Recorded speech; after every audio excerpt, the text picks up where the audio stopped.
It's like I woke up from a nightmare because I finally got away. Jam 3 sore mereka pun akhirnya tiba di puncak yang dituju. Sebuah tanah lapang penuh rumputan hijau yang tidak begitu luas. Lebatnya hutan ada di sekeliling tempat itu. Ini adalah tempat aman dan terbaik untuk mendirikan tenda. Sedangkan puncak tertinggi masih harus ditempuhi beberapa waktu lagi. Tak jauh dari tempat itu pun nampak jelas. Ini tempat kita mendirikan tenda, guys. Cantika menunjuk hamparan rerumputan yang lebih tipis. Ini lebih bagus daripada yang tebal. Bila ada hewan melata akan cepat terlihat. Cocok. Nuri sepakat dengan pilihan Cantika. Tas karier, serta segala beban yang memberatkan pundak selama perjalanan diletakkan begitu saja di atas rerumputan. Lega jelas tergambar dari wajah-wajah lelah para pendaki ilegal itu. Ah, indahnya. Mereka merentangkan tangan menghadap kebentangan luas di tepi tebing. Hamparan hijau seluas jangkauan pandangan. Pemandangan yang tidak akan ditemui di kota. Semilir angin membuai dalam kedamaian, menghilangkan segala resah dan gelisah. Aku belum pernah lihat pemandangan seindah ini dari semua gunung yang pernah aku daki sebelumnya. Cantika menghirup udara sekitar dengan begitu hikmat. Tempat ini sungguh telah memikat hatinya sejak baru saja tiba. Iya, pemandangannya eksotis banget. Lihat di sana ada danau yang biru. Di sebelah sana ada gunung kembar. Di bawahnya ada kota yang pasti akan indah saat malam. Nuri menunjuk beberapa tempat yang sangat menarik baginya. Indah dan tiada tara dari tempat lain yang pernah dikunjunginya. Lihatlah sungai itu. Itu pasti sungai yang mengalir di belakang rumah Aki Hasan. Ferdi menunjuk sebuah sungai berkelok bagai ular yang mengarah tidak jauh dari sebuah desa. Yang diyakininya adalah desa Gimani. Benar-benar indah. Nando hanya mampu sedikit berucap saking takjubnya.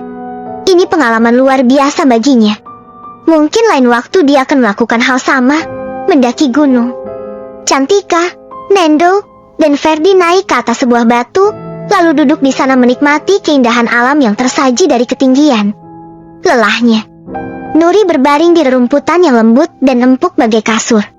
Menatap birunya langit yang dihiasi gumpalan tipis awan putih. Terkadang awan-awan itu berubah bentuk menyerupai hewan atau rupa wajah manusia.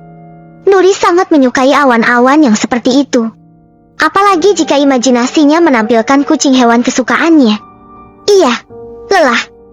Empuk banget ya. Zaki ikut berbaring di sisi kiri Nuri.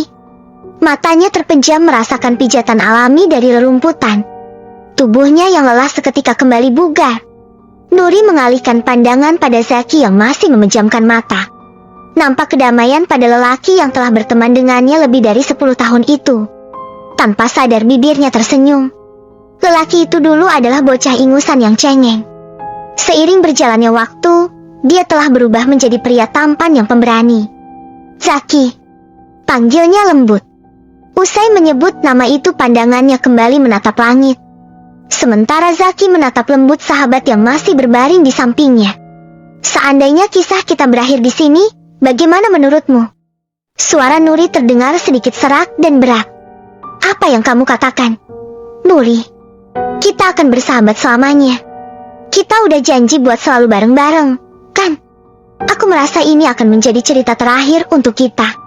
Andai di antara kita ada yang terluka di sini, berusahalah agar bisa membawanya untuk bisa keluar. Tentu saja kita nggak boleh saling meninggalkan satu sama lain. Kita lalui bareng-bareng suka dukanya. Zaki menggenggam erat tangan Nuri, menyalurkan sedikit kekuatan agar gadis itu tidak berpikir yang tidak-tidak. Terima kasih udah setia jadi sahabatku selama ini. Kamu yang terbaik. Nuri tersenyum kecil dengan mata setengah terpejam. Senyum kecil penuh harapan seperti itulah yang sangat disukai Zaki dari wajah manis Nuri. Aku teringat ucapan Aki Hasan dan kakek yang kita jumpai tadi. Aneh tapi bikin aku kepikiran. Apalagi sekarang aku dalam keadaan yang kotor. Apa akan ada sesuatu yang buruk padaku? Nuri menatap Zaki intens. Zaki merasa ada yang berbeda dari tatapan sahabatnya itu, terkesan sendu dan kosong. Ingin mencari tahu tetapi tidak mengerti bagaimana caranya. Hanya saja Nuri nampak sangat berbeda sejak mereka nekat mendaki gunung itu tanpa izin. Guys, yuk cepetan dirikan tendanya. ntar keburu kemalaman. Kita juga belum cari kayu dan air. Suara Cantika membuyarkan lamunan monolog dalam pikiran Zaki. Pria itu segera bangkit menghampiri tasnya yang membawa tenda. Ada 2 tenda yang mereka dirikan. Satu untuk Cantika dan Nuri. Sementara satunya lagi untuknya, Ferdi dan Nando. Aku dan Nuri cari kayu di dekat tenda. Kalian cari sedikit jauh sekalian ambil air buat masak. Cantika memberikan arahan pada kawan-kawannya. Dia paling berpengalaman berpetualang dibandingkan yang lain. Oke. Sesuai arahan mereka melakukan tugasnya masing-masing. Nuri dan Cantika menyiapkan tungku dari batu tepat di depan tenda yang telah didirikan sejak tadi. Lalu menyalakan api untuk memasak.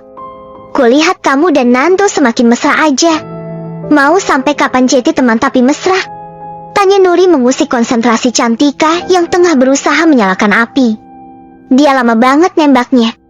Masa iya harus aku yang nembak duluan? Gengsi dong. Wajah Cantika berubah masa mengingat betapa tidak pekanya Nando yang begitu diharapkan untuk meresmikan hubungan mereka. Nuri tertawa kecil lalu berkata, "Buruan tembak. Kalau kelamaan ntar keburu ditembak orang loh." Ah, gengsi. Cantika melempar ranting kecil ke dalam tumpukan kayu yang mulai terbakar api. Jangan salahkan orang lain kalau dia lepas dari genggamanmu, cibir Nuri. Dalam hati dia berucap, "Aku yang menginginkan Nando. Maaf, aku juga menyukainya." Senja perlahan datang. Gurat cingganya sangat indah menghias langit yang mulai temaram. Mentari turun tenggelam ke dalam bumi berganti sedikit demi sedikit taburan bintang di sisi yang lain. Kelima anak muda itu menikmati keindahan senja itu dari pelataran tenda. Api unggun telah dinyalakan. Sinarnya memancar menerangi sekitar tempat mereka bermalam. Lagu-lagu mulai dinyanyikan. Cerita-cerita mulai dikisahkan sebagai pengisi waktu menantikan untuk menyerang. Gunung ini cukup ramah ya. Mata airnya di puncak pun ada. Airnya jernih dan sepertinya nggak akan kering walau di musim kemarau, ujar Cantika. Iya, dibuat mandi pun mudah karena udah ada pancurannya. Kalau aja dikelola dengan baik dan gak ada larangan buat mendaki di waktu tertentu, pasti gunung ini akan jadi tujuan favorit para pendaki. Apalagi lanskap alamnya masih alami dan indah banget. Aku setuju denganmu, Nur. Kita udah mendaki banyak gunung. Tempat ini paling alami dan paling indah. Jalurnya juga nggak begitu sulit buat pemula. Apa mungkin mitos itu dipakai cuma buat menjaga kealamian gunung ini aja? Ya, kalian ingat kakek tadi? Tanya Zaki yang disambut anggukan oleh teman-temannya. Kakek itu buta, tapi jalannya seperti bukan orang buta. Itu kenapa aku bilang mungkin aja dia salah satu penunggu gunung ini. Aneh banget tahu, sahut Ferdi masih dengan keyakinannya. Cincin tadi cincin sakti mungkin. Sak, coba lepas, aku mau lihat. Pinta Nando penasaran. Zaki menuruti ucapan Nando. Dia lalu menarik cincin untuk melepasnya. Berapa kali pun berusaha, tetap gagal. Nggak bisa, guys. Kok aneh? Ya, tuh kan. Itu cincin bisa buat melindungimu atau malah bisa bikin kamu celaka. Zak, hati-hati. Bisa aja ada bahaya yang mengancam dari balik cincin itu. Ucapan Nando seketika mendesirkan aliran aneh dalam dirinya. Rasa takut dan was-was yang mulai semakin kuat hadir dalam pikirannya. Kakek itu baru aja ketemu kita tadi, tapi udah kasih itu cincin buat Zaki. Bisa aja ada maksud tersembunyi, kan? Ferdi ikut menimpali hingga membuat bulu kuduk mereka berdiri. Jangan menduga-duga, bikin gak tenang aja. Udahlah, aku sama Nuri mau tidur. Kalian berjaga sampai pagi. Cantika menengahi, lalu mengajak Nuri masuk tenda. Baru saja berdiri dari tempatnya duduk, Cantika mendengar suara sesuatu yang berdesis. Rerumputan bergerak tidak tenang, seolah ada yang tengah berjalan di atasnya. Cantika memasang mode kewaspadaan. Bisa jadi ada binatang buas atau orang lain yang datang menghampiri mereka.